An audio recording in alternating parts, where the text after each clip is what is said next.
भाजपला सोडचिठी देऊन ठाकरेंच्या पक्षात आलेल्या बाळमानेंच्या माघारीच्या निर्णयानंतर ठाकरेंच्या शिवसेनेच्या नेत्यांनी त्यांचा गद्दार असा उल्लेख केला, तर त्यांची पक्षातून हकालपट्टी देखील केली आहे। निवडणुकीच्या अखेरच्या टप्प्यात घडलेल्या बदलामुळे कोकणातल्या राजकीय समीकरणांवरही जोरात चर्चा सुरू आहे। दुर्दैवाने आज अजून एक गद्दारीचा रेडा बळी पडलेला आहे।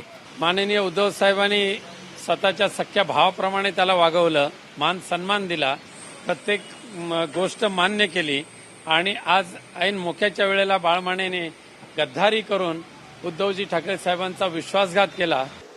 उमेदवाराची स्वतःची मतं असली पाहिजेत। दुसऱ्याच्या मतावर दुसऱ्याची मतं आम्हाला मिळतील, असं होईल तसं होईल, जाती जातीमध्ये तेढ निर्माण होईल, धर्माधर्मामध्ये तेढ निर्माण होईल, मग आम्हाला मतं मिळतील, मग आम्ही जिंकू। तुमच्याकडे जी 42 आहेत ती देखील तुमच्याकडे राहणार नाहीत। आमच्या युबीटीच्या माणसानं जो निर्णय घेतला कोकणातल्या, घाबरून का होईना फॉर्म त्यांनी मागे घेतला।